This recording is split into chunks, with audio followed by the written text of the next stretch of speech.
হত্যা করছিল সেটার প্রতিবাদে কি সচিবালয় থেকে দেখেছেন যে কেউ হচ্ছে সচিবালয় থেকে নেমে এসছে যে এই সরকারের আমরা চাকরি করব না, এই সরকারের ফেসিস সরকারের আমরা আর হচ্ছে কোনো আদেশ মানব না? আপনি কিন্তু একটা এক্সাম্পল দেখবেন না। কিন্তু 5ই আগস্টের পট পরিবর্তনের পরপরই দেখবেন ওই প্রশাসনটাই আবার হয়ে গিয়েছে গণঅভ্যুত্থানপন্থী সরকারের হচ্ছে আপনার সবাই বঞ্চিত, সবাই গণহারে বঞ্চিত। আপনি দেখবেন যে প্রশাসনের নেচারটা, আপনি প্রশাসনের চরিত্র যদি আপনি না ধরতে পারেন, এই প্রশাসন আবার আপনাকে ধরবে। এই প্রশাসন ফেসিস্টেরও হচ্ছে সহযোগী ছিল। এটা তো বদলানোর দায়িত্ব ছিল এই সরকারের। এখন এই জায়গাটায় আসছি, দেখুন এই প্রশাসনের চরিত্রের মধ্যে কিন্তু দেখেন আপনার এই প্রশাসনটা শুধুমাত্র ক্ষমতামুখী। তো আমার গত 9 মাসের অভিজ্ঞতা, প্রশাসন হচ্ছে গণতন্ত্রকামী সরকারপন্থী। প্রশাসনের চরিত্র গণতন্ত্রকামী সরকারপন্থী। এটা হচ্ছে এখন সবাই দেখবেন প্রশাসনে সবাই বঞ্চিত ছিল 15 বছর, তাকে জোর করা হয়েছে, বাধ্য করা হয়েছে, তাকে কথা বলতে দেওয়া হয় নাই, এটা সেটা। এখন কি অবস্থা? এখন এই প্রশাসনটাই এখন এনসিপি সেই জায়গা থেকে আমাদেরকেও যে কনভিন্স করার চেষ্টা করে না বিষয়টা, আমি এটাও বলবো না যে আমাদের সাথেও একটা ভালো সম্পর্ক রাখার যে চেষ্টা করছে না, বিষয়টি এমনও না। যেটা প্রশাসনের চরিত্র হওয়া উচিত না। আপা কিছুক্ষণ আগে একটা কথা বলেছেন, যেটা আসলে গণঅভ্যুত্থানের স্পিরিট। আমরা প্রশাসনকে বিএনপি পন্থী প্রশাসন চাই না, আমরা এনসিপি পন্থী প্রশাসন বলছি না। আমরা চাচ্ছি প্রশাসন হবে বাংলাদেশ পন্থী প্রশাসন হবে। সে যেই চাকরিতে আসার আগে যেই জব ওথ নিয়ে আসে, সে যে কমিটেড, এই আপনার গণপ্রজাতন্ত্রী বাংলাদেশকে সার্ভ করার যে কমিটমেন্ট, সে এটা নিয়ে আসবে। তাদের কাছে মনে হচ্ছে এখন ব্যুরোক্রেসি ড্রিভেন গভর্নমেন্ট এই সরকার। আদারওয়াইজ এই সরকারের উচিত ছিল দ্রুততম সময়ের মধ্যে ফেসিস যতগুলো ডিসি ছিল, যারা হচ্ছে নির্বাচন করেছে তাদেরকে হচ্ছে অপসারণ করা, যারা হচ্ছে রিটার্নিং অফিসার গুলো ছিল নির্বাচনে তাদেরকে অপসারণ করা, বিভাগীয় কমিশনার গুলোকে অপসারণ করা, কিন্তু এই সরকার করে নাই। এই সরকার করে নাই। এখন আমাদের রাজনৈতিক দলগুলোর এখন দায়বদ্ধতা রয়েছে। আমাদের রাজনৈতিক দলগুলোর দায়বদ্ধতা, আমরা যদি এই বাংলাদেশটাকে এটাকে প্রপারলি ফাংশনাল বানাইতে চাই, আমাদের এই দলের ঊর্ধ্বে উঠে আমাদের বাংলাদেশের জন্য আমাদের একটা জায়গায় পৌঁছাইতে হবে, যেটা আমাদের এই ইনস্টিটিউশনটাকে আমাদের ডেভেলপ করবে, আমাদের এই ইনস্টিটিউশনটাকে বাংলাদেশ পন্থী করবে, আমাদেরকে এমন একটা নির্বাচন দিতে পারবে।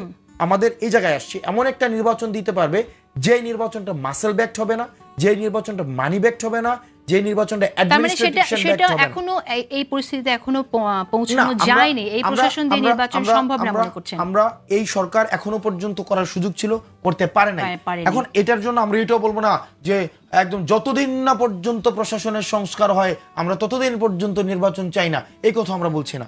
এটা সরকারের হচ্ছে, এখানে সরকার ফেল করছে। আমাদের নিজেদের জন্য গণতন্ত্রকে যদি আমরা হচ্ছে প্রপারলি ফাংশনাল বানাইতে চাই, এটা আমাদের পারস্পরিক কল্যাণের জন্য, এটা হচ্ছে আমরা একটা অ্যাকাউন্টেবল, দেখেন ইনস্টিটিউশন দুই ধরনের, একটা হচ্ছে institution of execution, institution of accountability.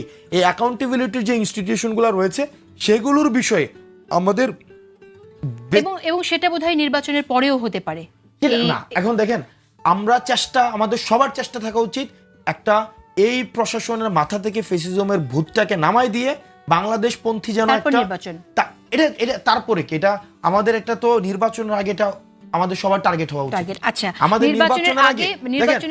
নির্বাচনের আগে আপনাকে নিশ্চিত করতে চাই, আমি এই গণঅভ্যুত্থানে ছিলাম হাসনাত আব্দুল্লাহ এবং এনসিপিতে আমি দায়িত্ব পালন করছি।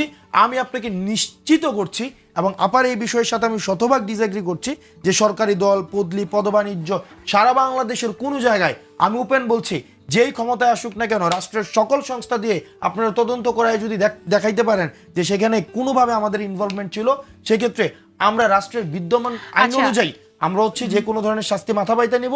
1 নম্বর বিষয়। 2 নম্বর বিষয়, চলেন আমরা একসাথে কমিটমেন্ট করি যে আমরা কমিটমেন্ট করি নির্বাচনের যে ডেট দিয়েছে, যে নির্বাচন নিয়ে কোনো সমস্যা নেই, আমরা একসাথে কাজ করি, আমরা একটা লেভেল প্লেইং ফিল্ড করি, তাইলে আমাদের জন্য নির্বাচনটা অ্যাকসেপ্টেড হবে। এই প্রসঙ্গে আমরা দুজন কেউ আলোচনাই করিনি। না পারসেপশন বলেছেন, আমি আলোচনা করিনি, ঠিক আছে? আলোচনা যেহেতু আমি করিনি, এটা মিডিয়া একটা এখানে প্রসঙ্গ আসেনি, আমি এখানে খামাখায় সময় নষ্ট করে এই ব্যাপারে লাভ নাই। দেখেন, এখানে সংস্কারটা সবার আগে দরকার। আমি বাংলাদেশের কোন প্রশাসনকে দলবাজি করতে দিতে চাই না।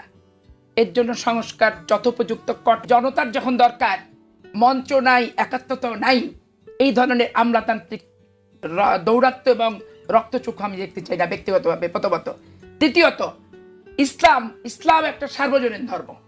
ইসলামকে নিয়ে এই যে জামাতে ইসলাম ইউজ করছে, যে জান্নাতের টিকিট বিক্রি করছে দাঁড়িপাল্লায় ভোট দিলে, এবং মাদ্রাসার অপ্রাপ্তবয়স্ক ছাত্রদেরকে বাধ্যতামূলকভাবে তাদের ওয়াজের নাম করে রাজনৈতিক সভার বক্তৃতা দিচ্ছে। আমাদের সময় খুব এখানে কম। অপব্যবহার সময় রোধ একেবারে করতে কম। ক্ষেত্রে মানে সংস্কার জামাত নিয়ে প্রয়োজন। বিচারপতি, আইজি থেকে শুরু করে হাসিনা সব একসাথে পড়াতো, শেখ হাসিনা পর্যন্ত।